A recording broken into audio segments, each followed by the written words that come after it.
বিসমিল্লাহির রহমানির রহিম। সুপ্রিয় দর্শক, পাবলিক বিশ্ববিদ্যালয় জয়ের গল্প। আজকে আমাদের চতুর্থ পর্ব। তো আজকে আমাদের পাবলিক বিশ্ববিদ্যালয় জয়ের গল্পে আমাদের অতিথি হিসাবে রবিউল ইসলাম, রাজশাহী বিশ্ববিদ্যালয়ে।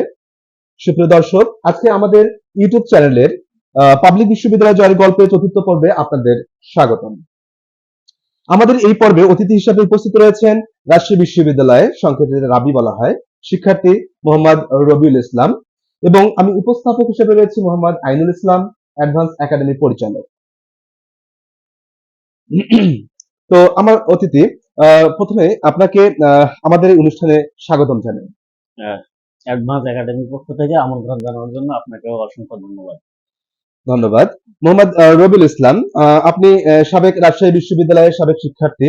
রাজশাহী বিশ্ববিদ্যালয়, যেটা সংক্ষেপে রাবি হিসাবে সর্বাধিক সুপরিচিত, যেটি সমগ্র বাংলাদেশের র্যাঙ্কিং এ দ্বিতীয় অবস্থানে রয়েছে। শুধু তাই নয়, ক্যাম্পাস বিবেচনায় রাজশাহী বিশ্ববিদ্যালয় ক্যাম্পাস দক্ষিণ এশিয়ার মধ্যে সর্ববৃহৎ এবং বাংলাদেশের সবচেয়ে একটি সুন্দর হিসাবে আমরা জানি।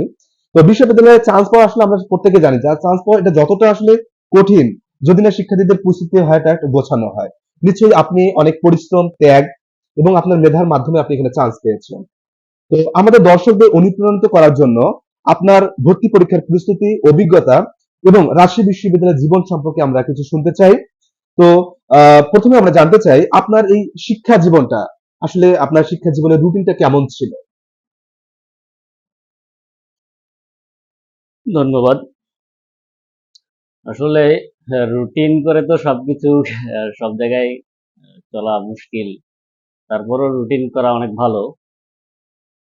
আপনি দেখলেন যে রুটিন করলেন, এমন সময় রুটিন অনুযায়ী পড়তে বসছেন, আপনি 2 ঘন্টা একটা বাজেট করছেন, এর মধ্যে একজন আত্মীয় চলে আসছে বা কোথাও আপনাকে যেতে হচ্ছে, এরকম করে হয় না। তারপরও রুটিন করে যতটুকু সময় পান, সময়টা পারফেক্টলি কাজে লাগাতে হবে।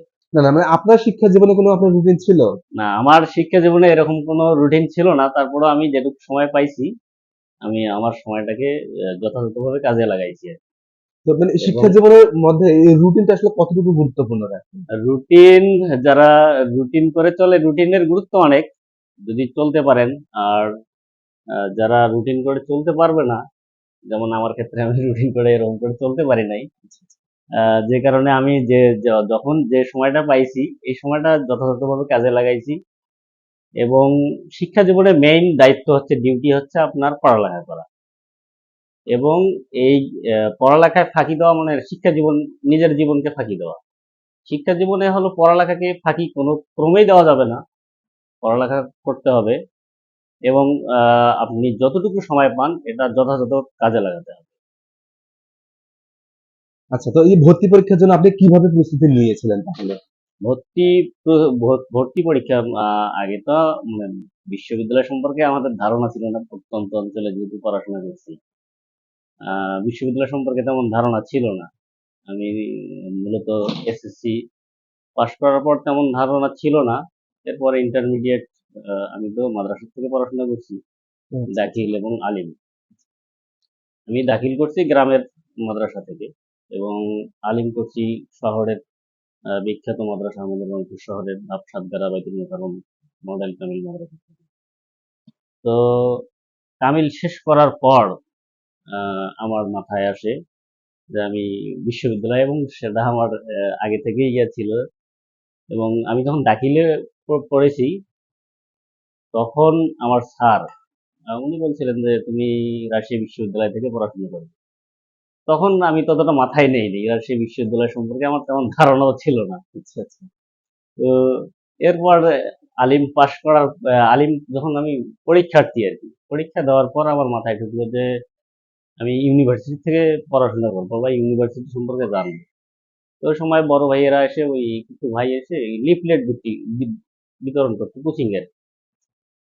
তো কোচিং এর লিফলেট হাতে নিয়ে আমি আবার ওই তখন ফোকাস কোচিং সেন্টার, ওনার একটা, ওনাদের একটা লিফলেট আমার হাতে পড়ছে। এটা নিয়ে আমি ওদের কোচিং সেন্টারে গেলাম।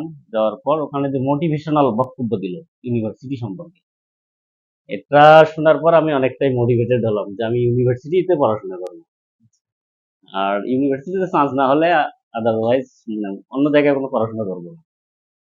ন্যাশনাল ইউনিভার্সিটি হোক, কারণ ওই জায়গায় আমি ইন্টারমিডিয়েট থেকে পড়াশোনা বাদ। আপনার ওই লিফলেট একটা হাতে পাওয়ার পর আপনার স্বপ্নটা শুরু হয়ে গেল যে আমাকে আমার বিশ্ববিদ্যালয়ে স্বপ্ন একটা আমি করতে হবে। বিশ্ববিদ্যালয়ে পড়বো। আচ্ছা, আর বিশ্ববিদ্যালয়ে চান্স হলে পড়াশোনা করবো, না হলে করবো না।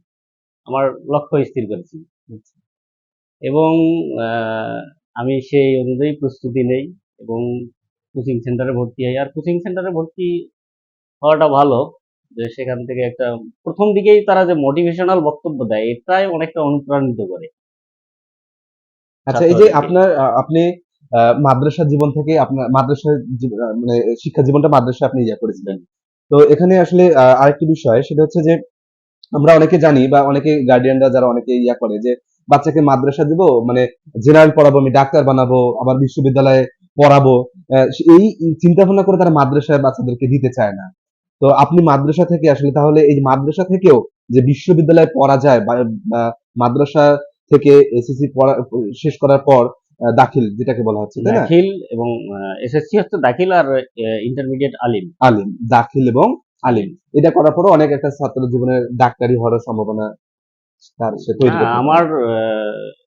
আমার এক ফ্রেন্ড, হ্যাঁ, আলিমের ফ্রেন্ড আর কি, এইচএসসি উচ্চ মাধ্যমিকের ফ্রেন্ড। ও এখন আহ, আইন বিষয়ে পড়াশোনা, ঢাকা বিশ্ববিদ্যালয়ে আইন বিষয়ে পড়াশোনা করে আচ্ছা। সহকারী জজ। আ- এবং আর একজন এই 40তম বিসিএস ক্যাডার হয়েছে, ও আলিমে আমার সঙ্গে পড়াশোনা করছে। ও হলো শিক্ষা ক্যাডার 40তম। আচ্ছা, তো তো আপনার হ্যাঁ, বলেন। মানে মাদ্রাসার থেকে পড়াশোনা করলে একটা সুবিধা হলো যে, প্লাস হলো যে আপনি মাদ্রাসার থেকে পড়াশোনা করলে আপনি আরবিটা অতিরিক্ত হিসেবে পড়তে পারতেছেন। আচ্ছা, আপনার আরবি এমন একটা ভাষা, যেটা আপনার হলো যে কোরআনের ভাষা, এদিক থেকে গুরুত্ব আছে। আল্লাহ রাসূলের ভাষা, আমাদের নবী মুহাম্মদ সাল্লাল্লাহু আলাইহি ওয়াসাল্লামের ভাষা, এদিক থেকে গুরুত্ব আছে। এবং আরবি একমাত্র ভাষা যেটা সর্বাধিক, মানে রাষ্ট্রের রাষ্ট্রভাষা হিসেবে পৃথিবীর, এরকম ভাষা, মানে কোনো ভাষাই এতগুলা রাষ্ট্রের রাষ্ট্রভাষা নেই। আচ্ছা, আচ্ছা। সেটা হলো আরবি ভাষা, হলো পৃথিবীর 22টা রাষ্ট্রের রাষ্ট্রভাষা হিসেবে স্বীকৃত। আপনার আপনার এদিক থেকে হলো যে মাদ্রাসায় পড়াশোনা করলে আপনি আরবিটা শিখতে পারতেছেন, পাশাপাশি কোরআন হাদিস থেকে আপনার জানা হচ্ছে, ইসলাম সম্পর্কে জানা হচ্ছে। এবং আপনি জেনারেল যে পড়াশোনা যারা করে, জেনারেল যে মাধ্যমিক স্কুলে যারা পড়ে, মাধ্যমিক স্কুলের যে সমস্ত বিষয় থাকে সবগুলাই আপনাকে সেখানে শেখানো হচ্ছে। আপনি বাংলা, ইংরেজি, ম্যাথ, সায়েন্স সব ধরনের পড়াশোনা আপনি করতে পারবেন। এবং মেডিকেল চান্স, ইঞ্জিনিয়ারিং, তারপরে হলো যে আপনার জেনারেল পড়াশোনা, যে কোনো বিষয়ে পাবলিক বিশ্ববিদ্যালয়ে চান্স নিতে পারেন, অথবা ন্যাশনাল ইউনিভার্সিটি থেকেও পড়তে পারেন। আপনার এখান থেকে গেলে আপনার সব দিকেই আপনার খোলা আর কি, সব রাস্তা আর কি আপনার জন্য খোলা করতেছে।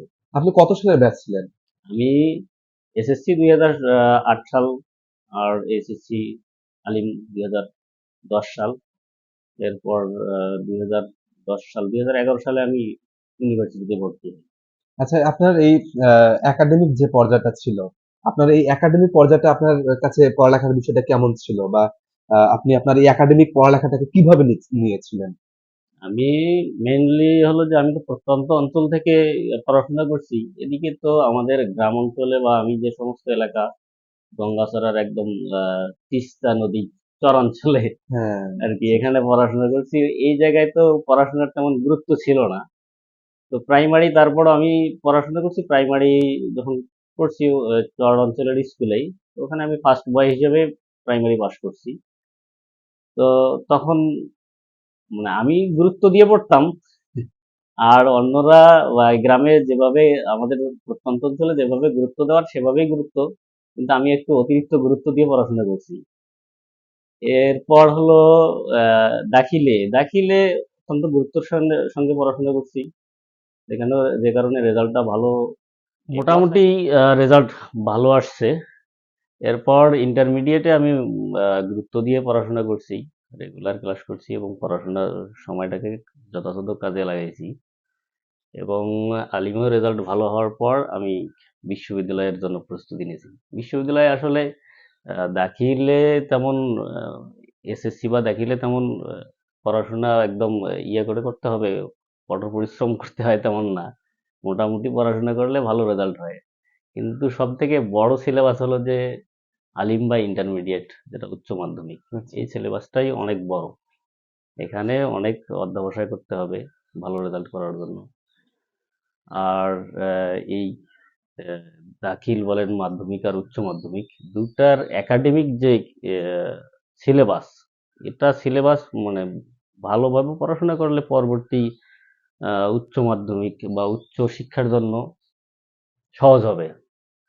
আপনার মেইনলি যে বিশ্ববিদ্যালয়ে ভর্তি পরীক্ষায় যে বিষয়গুলো থাকে, আপনি যদি বেসিক ঠিক করেন, দেখবেন যে আপনার বেসিক থেকেই প্রশ্নগুলা বিশ্ববিদ্যালয়ে চান্সের জন্য আপনার আহ, ভালো হবে আর কি। আচ্ছা, এখানে আরেকটা বিষয় আমরা যেটা সচরাচর আমাদের কাছ থেকে উঠে আসে সেটা হচ্ছে যে আহ, স্বপ্নর কথা বলা হয়। তো এই আপনার এই একাডেমিক পর্যায়ে একটা পরিবারও একটা সন্তানকে নিয়ে স্বপ্ন দেখে যে আমি আমার এই সন্তানকে আমি ডাক্তার বানাবো, এটা করবো। অনেক স্বপ্ন তারা সন্তানকে নিয়ে দেখে। এরপর যখন দেখা যাচ্ছে আপনি আপনার একাডেমিক পর্যায়টা শুরু করছেন, পড়ালেখা শুরু করছেন, আপনি ভালো একটা স্টুডেন্ট ছিলেন, সেই সময় আপনার ভিতরে একটা স্বপ্ন সৃষ্টি হয়েছিল বা এইরকম কাজ করে যে আসলে আমি পড়ালেখা করে ডাক্তার হব কি ইঞ্জিনিয়ার হব কি বড় ধরনের জন্য আরো বিসিএস ক্যাডার হবো বা আরো অনেক কিছু স্বপ্ন থাকে। এইরকম কোনো স্বপ্ন নিয়ে আপনার পড়ালেখার কি কোনো গতি আপনার ছিল? অবশ্যই লক্ষ্য না থাকলে তো কেউ কোথাও যদি গন্তব্য ঠিক না করে তো পৌঁছাতে পারবে না। আচ্ছা, আপনার যেমন প্রবাদ আছে যে হালবিহীন জাহাজ, কি যেন একটা প্রবাদ আছে, গন্তব্যে পৌঁছাতে পারে না আর কি। তো এরকম হলো, আপনি যদি লক্ষ্য ঠিক না করেন তাহলে আপনি কখনোই গন্তব্যে পৌঁছাতে পারবেন না। আপনার লক্ষ্য প্রথমেই আপনাকে ঠিক করে নিতে হবে।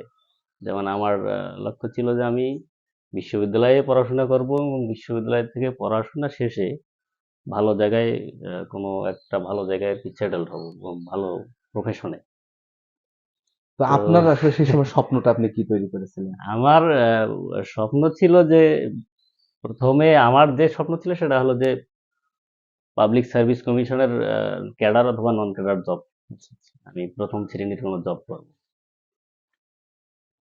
এই ধরনের লক্ষ্য ঠিক করেই আমি আর কি এগোচ্ছিলাম আর কি, পড়াশোনা শুরু করছি। এবং আমার যেটা মেইন টার্গেট ছিল সেটা হলো যে আমি বিশ্ববিদ্যালয়ে পড়াশোনা করব এবং সেখানে সব থেকে বড় কথা হলো যে আমি রাজশাহী বিশ্ববিদ্যালয়ে পড়বো। আচ্ছা, আচ্ছা। এবং আমার কাছে একটা কঠিন ছিল যে আরবি সাবজেক্ট, আরবি বিষয়টা খুবই কঠিন লাগতো আমার কাছে। যে কারণে আমি এ কঠিনের সঙ্গে লড়াই করার জন্যই আরবি সাবজেক্টটাকে বেছে নিয়েছি। ও আচ্ছা। আরবি আসলে এমন একটা ইয়া হলো যে এটা একটা শব্দকে আপনি অনেকভাবে পড়তে পারবেন। যেমন ফা, আইন, লাম। এটাকে যদি আপনি ফা, আ, লা পড়েন তাহলে সে কাজ করতেছে। আবার ফা, ফায়ের নিচে যদি আপনি জেড দেন, ফিল, তাহলে হবে কাজ। এখানে জেড দেওয়ার পেশ কিছুই দেওয়া থাকবে না, আপনাকে নিজে থেকে পড়ে নিতে হবে। যে কারণে এটা হলো যে খুব কঠিন লাগে। ইন্টারেস্টিং।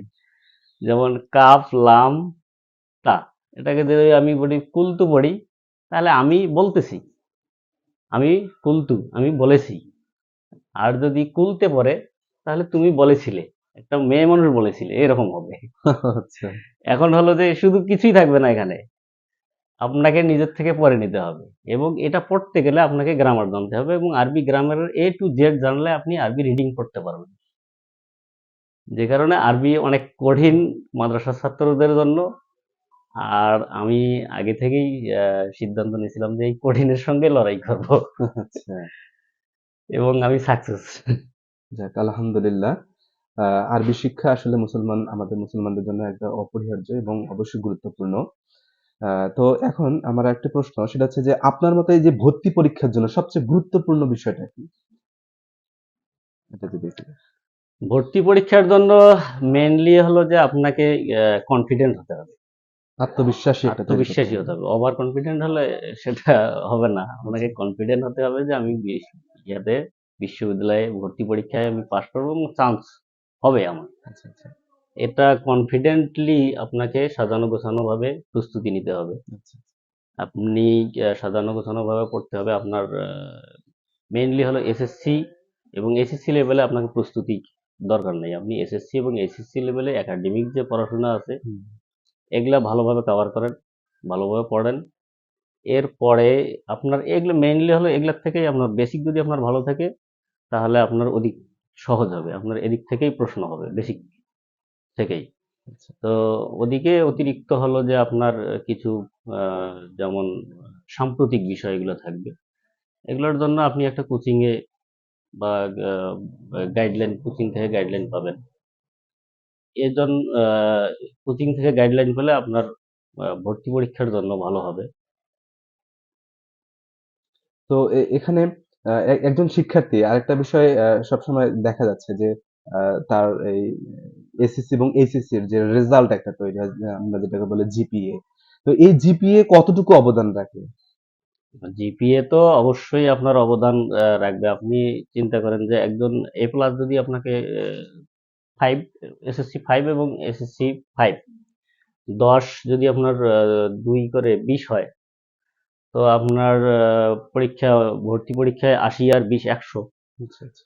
আপনি যদি মনে করেন যে জিপিএ 8 পাইলেন, 8 দুগুণা 16, আপনাকে 16 কাউন্ট করলো জিপিএ, এবং ভর্তি পরীক্ষায় আরেকজনে 20 পাইলো, আপনাকে 4 বেশি পাওয়া লাগতেছে।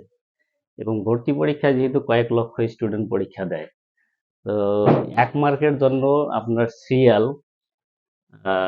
কয়েকশো পিছনে যাবে বা কয়েক হাজার পিছনেও যেতে পারে। আচ্ছা। তো যেহেতু কয়েক লক্ষ পরীক্ষার্থী, সেক্ষেত্রে এই জন্য আমি বলছি যে একাডেমিকে আপনার এসএসসি এবং এইচএসসি তে একাডেমিকে আপনাকে অবশ্যই গুরুত্ব দিতে হবে, বেশি বেশি করে গুরুত্বটা দিতে বেশি বেশি হবে। গুরুত্ব দিতে হবে, যে কারণ যাতে রেজাল্ট ভালো হয়। আচ্ছা, আর রেজাল্ট ভালো হলে আপনার এসএসসি এবং এইচএসসি যদি জিপিএ আপনার ভালো থাকে তাহলে ওদিক থেকে আপনার সহজ হচ্ছে ভর্তি পরীক্ষায়। আপনার সিরিয়ালটা আগায় যাবে। আপনি যদি ওদিকে তো আপনি কোচিং করলেন, যারা ওই জিপিএ বেশি পেয়েছে তারা তো খারাপ স্টুডেন্ট না, হুম, না, না, তা তো অবশ্যই। তারা তো ভালো করে পড়াশোনা করছে, যে কারণে জিপিএ পাস দুটাতেই। এখন তারা তো এগিয়ে থাকবে, তাদের সঙ্গে লড়াই করে আপনাকে একটা আসন নিতে হবে বিশ্ববিদ্যালয়ে। তো আপনি যদি জিপিএ মনে করেন যে একটা জিপিএ কম পান, জিপিএ 4 পাইছেন কোনো একটাতে, তা আপনার 2 মার্কস যদি কমে যায়, তাহলে আপনার দেখা গেল যে 2 মার্কসের জন্য আপনার এক্সট্রা এফোর্ট দিতে হবে। আচ্ছা, তো এই আপনি কোচিং এর কথা বলতেছেন, হ্যাঁ? তো আপনি কি কোনো কোচিং এ মানে এই ক্লাসে ভর্তি ছিলেন? এডমিশনের জন্য কোনো কোচিং কি আপনাকে? হ্যাঁ, আমি আপনাকে আগেই বলছি যে আমি মোটিভেশন যেটা পাইছি সেটা হলো প্রথম দিকেই আমি ক্যাম্পাস থেকে আলিম পরীক্ষা আর কি, উচ্চ মাধ্যমিক পরীক্ষা শেষ হওয়ার পরে যখন বের হয়েছি, তো সেখানে আমাকে একটা লিফলেট ধরাই দিয়েছিল, সেটা ছিল ফোকাস কোচিং সেন্টার। আচ্ছা, আচ্ছা। আরো অন্যান্য কোচিং সেন্টার আছে, হুম। সবাই মোটামুটি ভালো। তা আমি যেটাতে আর কি কোচিং করছি সেটা হলো যে ফোকাস, রংপুরে ফোকাস কোচিং সেন্টার। তো প্রথম যে কোচিং সেন্টারের যেটা তারা ইনভাইট করে নিয়ে যায়, নিয়ে যাওয়ার পর তারা হলো মোটিভেশনাল একটা স্পিচ স্পিচ দেয়, দেয়। আচ্ছা। মোটিভেশনাল বক্তব্য দেয়। তো আপনার এই মোটিভেশনাল বক্তব্যটাই বিশ্ববিদ্যালয় সম্পর্কে একটা ধারণা নিয়ে আসবে। বিশ্ববিদ্যালয় যে কি, সেখানে কি পড়াশোনা হয়, কি রকম পরিবেশ, এটা সম্পর্কে একটা ধারণা দিবে প্রথম দিকে। আপনি বিশ্ববিদ্যালয় সম্পর্কে যে মোটিভেশন পাবেন, এবং মানে ওরা মোটিভেশন সবসময় ছাড়া স্বপ্নটাই আপনার আপনার বিশ্ববিদ্যালয়টা একদম পুরো স্বপ্নটা, হ্যাঁ, হ্যাঁ, পুরা আচ্ছা, বিশ্ববিদ্যালয়ের স্বপ্নটা আপনার তৈরি করে দিবে আচ্ছা, আচ্ছা। তারা। এবং তারা যে স্বপ্নটা তৈরি করে দেয়, তারা আসলে অবাস্তব কিছু তৈরি করে দেয় না। বাস্তব কথাগুলো একদম যেটা। বাস্তব বিশ্ববিদ্যালয়ে যা, তাই আপনার মনে তৈরি করে দিবে। যে কারণে আপনি বিশ্ববিদ্যালয়ে যাওয়ার পরে ভর্তি পরীক্ষার সময় যখন আপনি যাবেন, বিশ্ববিদ্যালয়ে পা ফেলবেন, তখন আপনার মনে হবে যে আমার যে মোটিভেশন দিছিল আমি তাই এখানে দেখতেছি, এবং আচ্ছা। তার থেকে বেশি কিছু দেখতেছি বিশ্ববিদ্যালয়ে।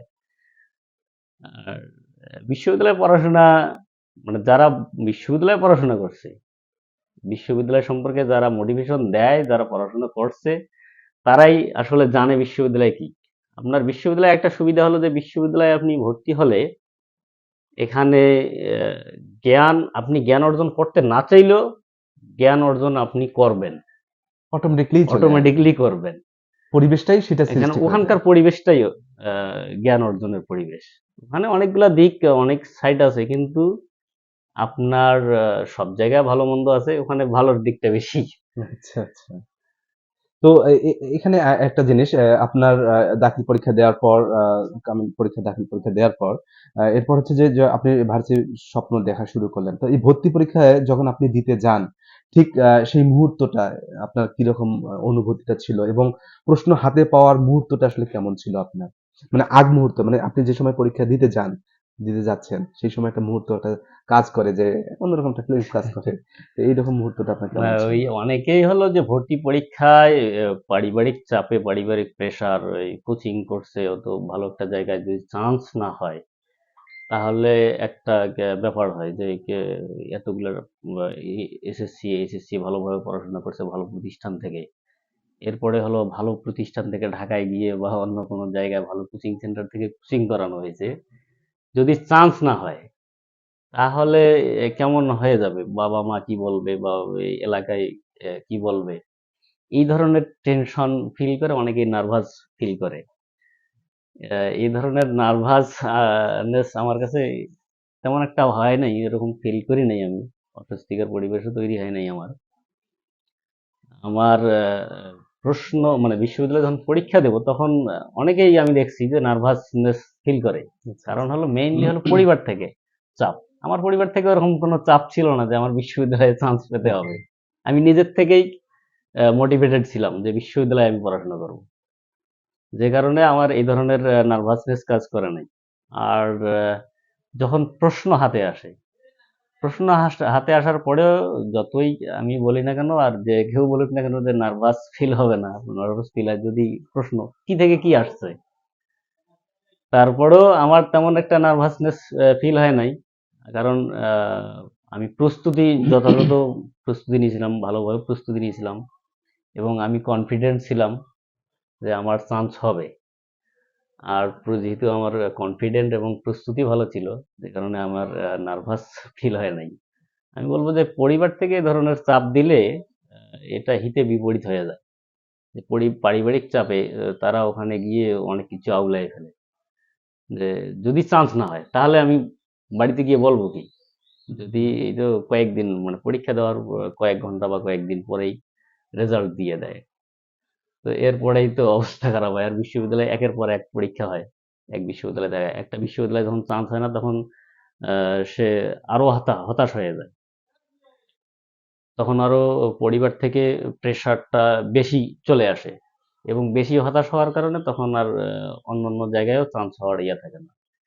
হয় নাই এক জায়গায়, হয় নাই আরেক জায়গায় চান্স হবে। একটা বাংলাদেশে অনেকগুলো বিশ্ববিদ্যালয় আছে, একটা বিশ্ববিদ্যালয় হয়নি আরেকটা বিশ্ববিদ্যালয়ে চান্স হবে। আমি যেমন ঢাকা বিশ্ববিদ্যালয়ে পরীক্ষা দিয়েছিলাম, আমার চান্স হয় নাই। আমার তো ইচ্ছা ছিল রাজশাহী বিশ্ববিদ্যালয়ে পড়াশোনা করবো, তারপরে ঢাকা বিশ্ববিদ্যালয় প্লাসের অক্সফোর্ড, ওখানে তো পড়ার স্বপ্ন অনেকেই দেখে, আমিও পরীক্ষা দিয়েছিলাম। তো ওখানে আমার চান্স হয় নাই। আমি কুষ্টিয়া বিশ্ববিদ্যালয়ে দিয়েছিলাম, ওখানে ইসলামিক আইনে হয়েছিল চান্স। ওখানে আমি তো কুষ্টিয়া বিশ্ববিদ্যালয়ে পড়ার আগ্রহী না, আর মেইনলি আমি আরবিতে পড়ব, যে কারণে আমি রাজশাহী বিশ্ববিদ্যালয়ে আর কি। আপনার কি এটা ফার্স্ট টাইমে ছিল নাকি সেকেন্ড টাইম আমি আপনি? ফার্স্ট টাইম, ফার্স্ট টাইমে, হ্যাঁ? First time. আর বিশ্ববিদ্যালয় প্রস্তুতির জন্য সেকেন্ড টাইম যারা সেকেন্ড টাইম প্রস্তুতি নিয়ে খুব কম সংখ্যকই টিকে, কিন্তু আচ্ছা, আচ্ছা। ফার্স্ট টাইম যারা ওই যে আপনার পরীক্ষা, আহ, উচ্চ মাধ্যমিক পরীক্ষার পর ভর্তি পর্যন্ত যে সময়টা থাকে, এই সময়টা যদি কাজে লাগায় আর যদি আপনার মাধ্যমিক উচ্চ মাধ্যমিকে পড়াশোনা ভালোভাবে করে, তাহলে বিশ্ববিদ্যালয়ে চান্স হবে। এই সময়ের মধ্যে প্রস্তুতি নিলে বিশ্ববিদ্যালয়ে চান্স হবে। আপনার সেকেন্ড টাইম ১ বছর ধরে প্রস্তুতি নেওয়ার দরকার নেই। তারপরেও যারা চেষ্টা করে, সেকেন্ড টাইম যারা চেষ্টা করে, তাদেরকে আমি অনুৎসাহিত করব না। সেকেন্ড টাইম চেষ্টা করা ভালো। বিশ্ববিদ্যালয়ে পড়াশোনা করার স্বপ্ন দেখে সেকেন্ড টাইম চেষ্টা করবে। সেকেন্ড টাইম অনেকেই তো হয়ে যায়। এজন্য আমি অনুৎসাহিত করব না। কিন্তু যা ম্যাক্সিমাম হলো যে ৩ মাসের মধ্যে যে প্রস্তুতি বা ২-৩ মাস যে সময় থাকে এর মধ্যে প্রস্তুতি নিলে ইনশাআল্লাহ হবে। যদি যথাযথভাবে পড়াশোনা করে। আচ্ছা, এই বিশ্ববিদ্যালয়ে জয়ের গল্পে আমি অ্যাডভান্স একাডেমি থেকে আমরা মোটামুটি বেশ কিছু স্টুডেন্টের সঙ্গে গিয়ে কথা বলেছি। সেই সুবাদে আমরা কিছু গার্ডিয়ানসকেও পেয়েছি। তো আমরা যেটা পেয়েছি, যে এই সন্তান, যে গার্ডিয়ানের কথা বলি, কিছু কিছু গার্ডিয়ানস সে কথা, তার অনুভূতি কথাগুলো ব্যক্ত করতে গিয়ে দেখা যাচ্ছে চোখের জল পর্যন্ত ঝরে পড়তেছে।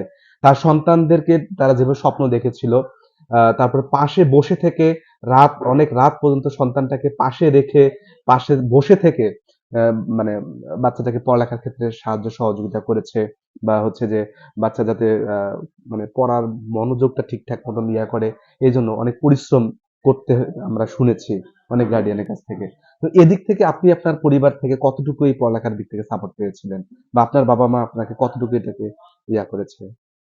বাবা মা তো অবশ্যই উৎসাহিত করে, কিন্তু বর্তমানে আমাদের সময় যেটা ছিল, বা আমরা যে সমস্ত আমি যে সমস্ত এলাকায়, যে এলাকার থেকে উঠে আসছি আর কি, আমরা তো প্রত্যন্ত চর অঞ্চল। আমাদের হয়তো যেটা হলো রিয়ালিটি, যে আমি স্কুলে যাব, আমাদের আমার বাবা তো কৃষি, আমাদের পরিবার ছিল কৃষিজীবী পরিবার, কৃষি কাজ করতো। তো আমি স্কুলে যাব, বাবা বলতেছে আজকে স্কুলে যাওয়ার দরকার নাই, আজকে আহ, কাজ করো।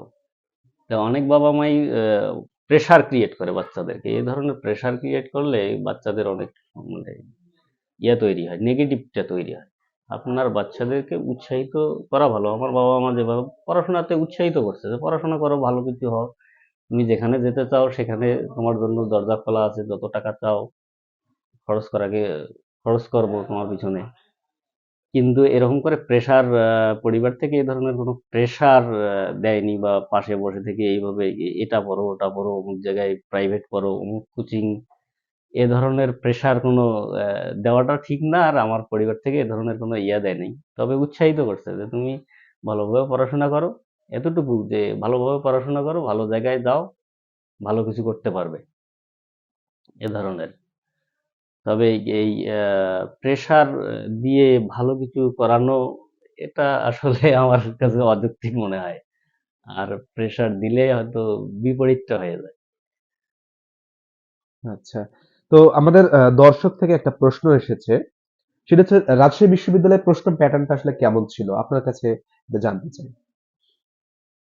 রাজশাহী বিশ্ববিদ্যালয়ে প্রশ্নের প্যাটার্ন আপনার খুব একটা কঠিন না, খুব একটা এই যে সহজ তাও না। আপনার যেভাবে তারা প্যাটার্ন করে, তাতে আপনার উচ্চ মাধ্যমিক, মাধ্যমিক এবং উচ্চ মাধ্যমিকে যদি আপনার বেসিক, ছাত্রদের, স্টুডেন্টদের বেসিক ভালো থাকে, এবং মোটামুটি কোনো কোচিং সেন্টার থেকে ভালো গাইডলাইন পেলেই এই যে ভর্তি পরীক্ষার প্রশ্নে ভালো ফলাফল করে চান্স পাওয়ার সহজ।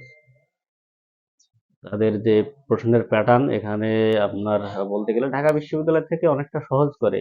তবে ঢাকা বিশ্ববিদ্যালয় থেকে সহজ করলেও অন্যান্য বিশ্ববিদ্যালয়, কুষ্টিয়া বা অন্যান্য যে বিশ্ববিদ্যালয় আছে এগুলোর থেকে একটু আলাদা করে, একটু ক্রিটিক্যাল করে।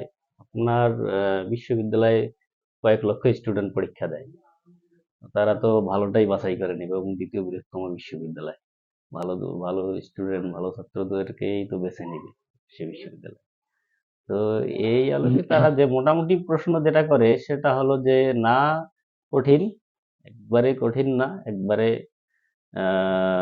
সহজও না। আপনার মোটামুটি প্রস্তুতি নিলে এবং একাডেমিক পড়াশোনা যেগুলো আছে, মাধ্যমিক, উচ্চ মাধ্যমিকে ভালোভাবে পড়াশোনা যদি করে, আর মোটামুটি একটা ভালো কোচিং থেকে যদি ভালোভাবে গাইডলাইন নেয়, কোচিং এজন্য যে কোচিং থেকে যে গাইডলাইনটা দেয়, বিশ্ববিদ্যালয়ে ভর্তির জন্য কোচিং থেকে যে গাইডলাইন দেয়, অনেকেই বলে যে এটা কোচিং ব্যবসা বাণিজ্য, কিন্তু বিশ্ববিদ্যালয় কোচিং যেটা গাইডলাইন দেয়, এটা শুধু বিশ্ববিদ্যালয় ভর্তির ক্ষেত্রে না, আপনার লাইফ লং কাজে লাগবে। আচ্ছা, আচ্ছা। এই যে গাইডলাইনটা দেয়, এই গাইডলাইনটা আপনার সারা জীবনের জন্য কাজে লাগবে। আপনি বিসিএস ক্যাডার হন বা নন ক্যাডার, সরকারি যে কোনো জবের ক্ষেত্রে এই গাইডলাইনগুলো আপনার কাজে লাগবে। তারা যেভাবে মোটিভেশন এবং গাইডলাইন দেয়, এটা আপনার আহ, আপনার জীবনে পড়ালেখার কেরিয়ার তো আছেই, পড়ালেখা শেষ করে যে আপনার কেরিয়ার করতে যাবেন সেখানেও কাজে লাগবে। তো সুপ্রিয় দর্শক, আহ, আমাদের পাবলিক বিশ্ববিদ্যালয় জয়ের গল্পে, তো আমরা আপনাদের কাছে প্রশ্ন, যদি আপনাদের কোনো এভাবে আরো কোনো জানার প্রশ্ন ইচ্ছা থাকে, তাহলে অবশ্যই আপনারা আমাদের কমেন্ট বক্সে গিয়ে কমেন্ট করবেন, এবং আপনাদের যদি আরো কোনো জানার আগ্রহ থাকে সেসব প্রশ্ন আপনারা করতে পারেন।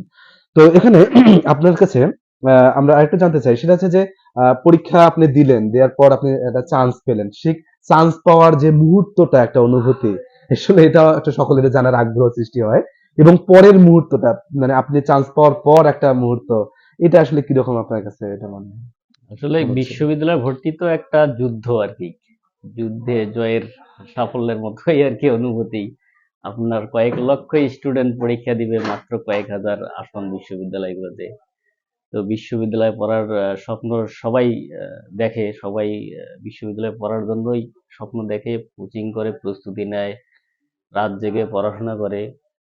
এরপরে পরীক্ষা, পরীক্ষা দিয়ে চান্স পাওয়ার পর এটা তো আমি অনুভূতি কিভাবে প্রকাশ করব, যে মনে হয় বিশ্ব জয় করে ফেলছি, আচ্ছা। এরকম আর কি।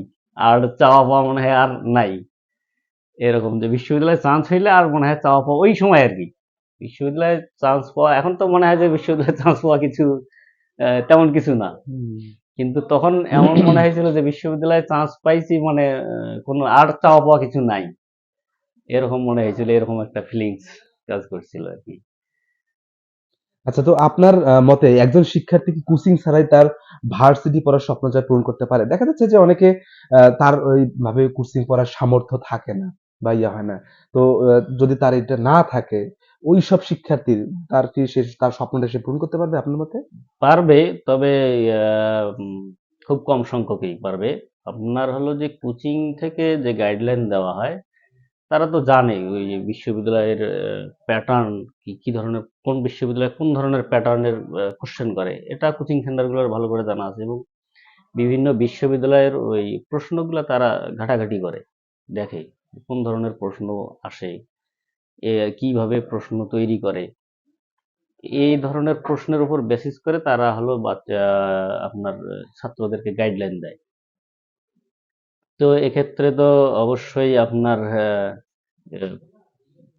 কোচিং ছাড়া, যারা কোচিং ছাড়া খুব কম সংখ্যকই যারা প্রস্তুতি নেবে কোচিং ছাড়া, কোনো গাইডলাইন ছাড়া যদি কেউ প্রস্তুতি নেয় তাহলে সম্ভব, কিন্তু খুব কম সংখ্যকই আপনার চান্স পাবে।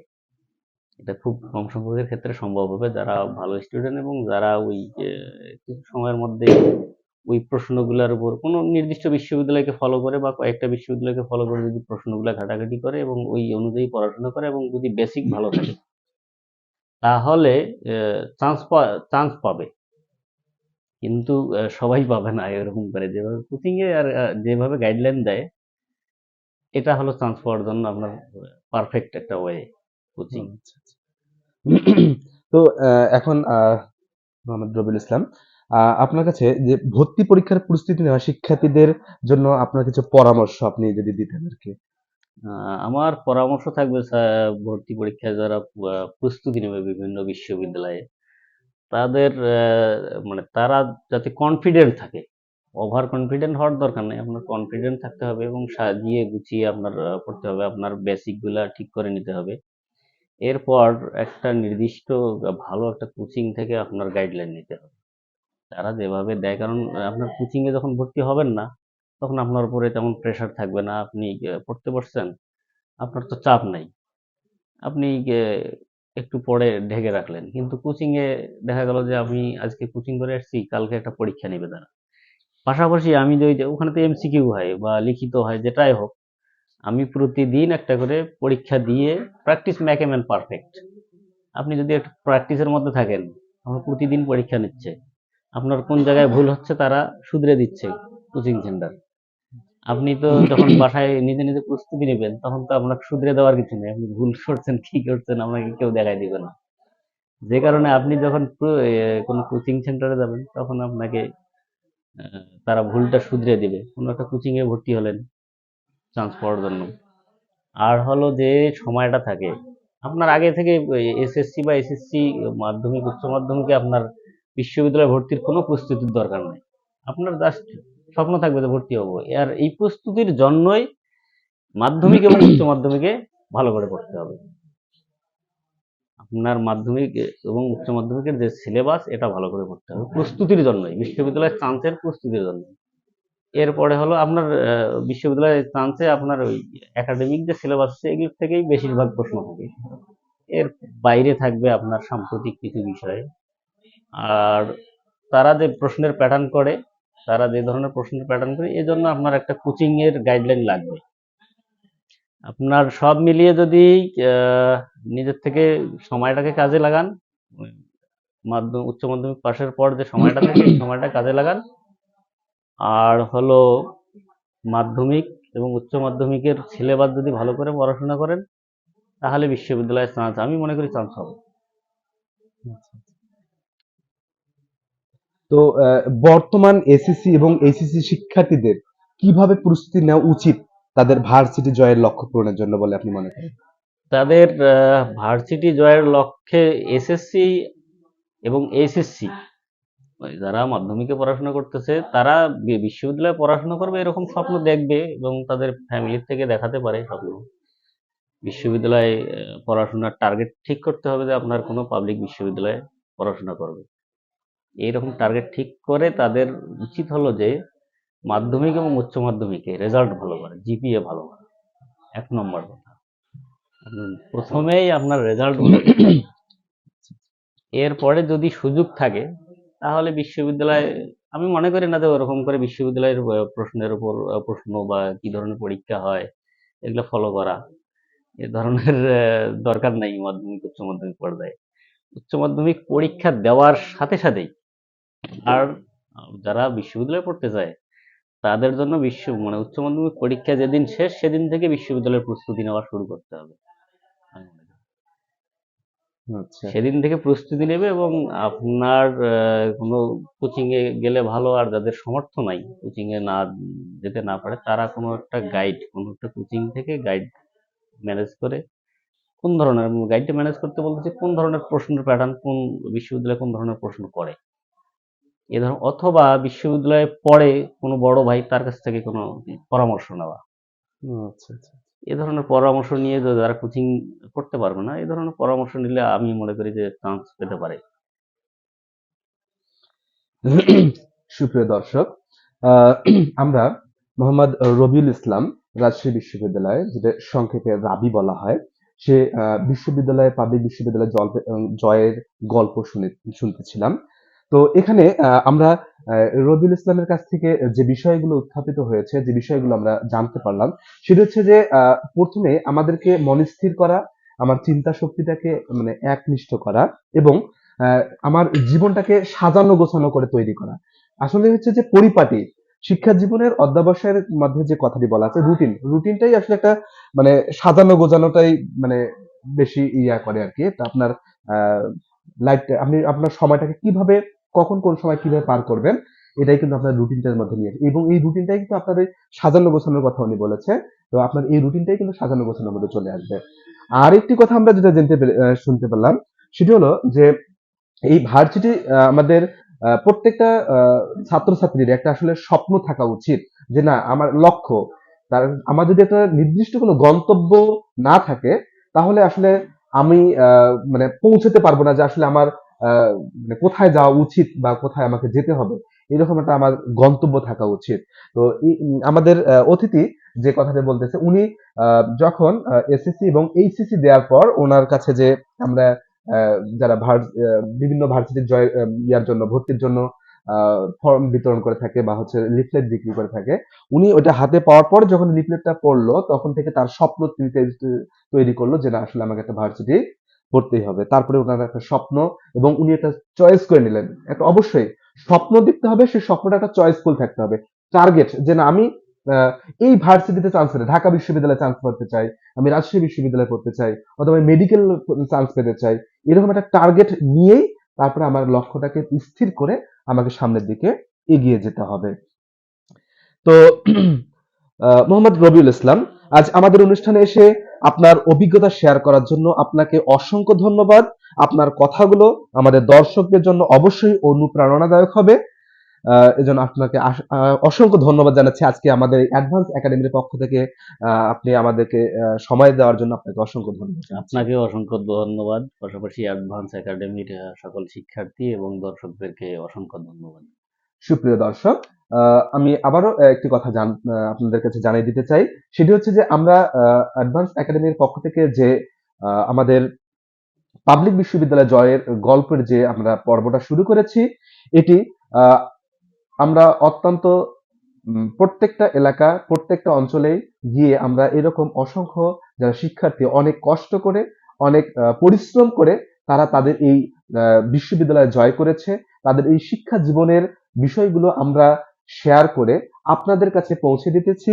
আপনারা এইসব যারা আজকে এই বিশ্ববিদ্যালয়ে জয় করেছে, বিশ্ববিদ্যালয় শেষ করে অনেক সফলতা অর্জন করেছে, আপনারা এইসব কথা, এইসব কিছু বিষয়ে অনুপ্রাণিত হয়ে আপনার নিজেদের স্বপ্নটাকে অটুট করে আপনার সামনের দিকে এগিয়ে যাবেন।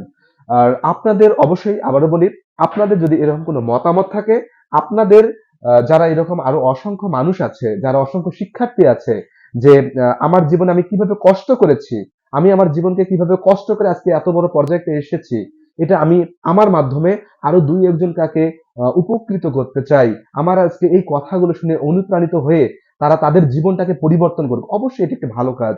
তো যারা আপনারা এরকম আগ্রহ আছেন, অবশ্যই আপনারা আমাদের কমেন্ট বক্সে আমাদের টেক্সট করে জানাবেন।